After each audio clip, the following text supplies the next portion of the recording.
On Rye, Chapter 22. One day, just like in grammar school, like with David, a boy attached himself to me. He was small and thin and had almost no hair other than the top of his head. The guys called him Baldy. His real name was Eli Lacrosse. I liked his real name, but I didn't like him. He just glued himself to me. He was so pitiful that I couldn't tell him to get lost. He was like a mongrel dog, starved and kicked. Yet it didn't make me feel good going around with him, but since I knew that mongrel dog feeling, I let him hang around. He used a cuss word in almost every sentence, at least one cuss word, but it was all fake. He wasn't tough, he was scared. I wasn't scared, but I was confused, so maybe we were a good pair.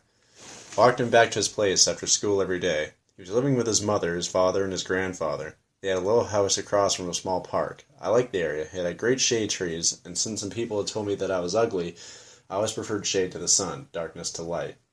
During our walks home, Baldy had told me about his father. He had been a doctor, a successful surgeon, but he had lost his license because he was a drunk.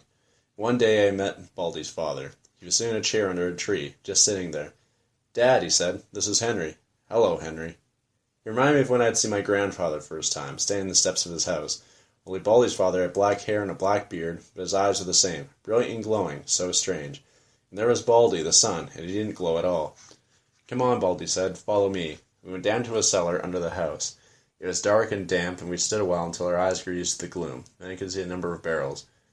"These barrels are full of different kinds of wine," Baldy said. "Each barrel has a spigot. Want to try some?" "No." "Go ahead. Just try a goddamn sip." "What for? Think you're a goddamn man, or what?" "I'm tough," I said. "Then take a fucking sample." There's little Baldy, daring me. No problem. I walk up to a barrel, duck my head down. "Turn the goddamn spigot. Open your goddamn mouth." "Are there any spiders around here?" Go on, goddammit."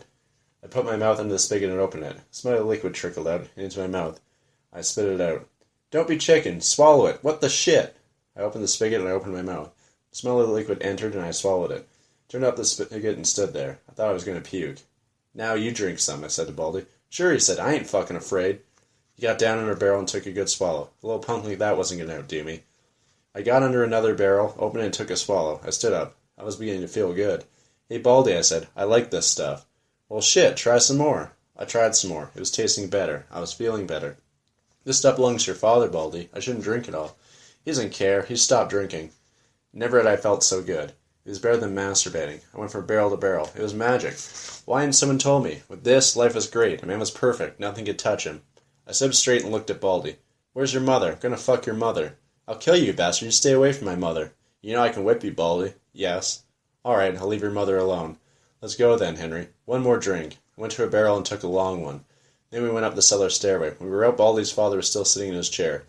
"You boys been in the wine cellar, eh?" "Yes," said Baldy. "Starting a little early, aren't you?" We didn't answer.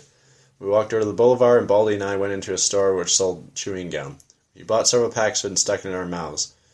He was worried about his mother finding out. I wasn't worried about anything. We sat on a park bench and chewed the gum, and I thought, well, now I've found something.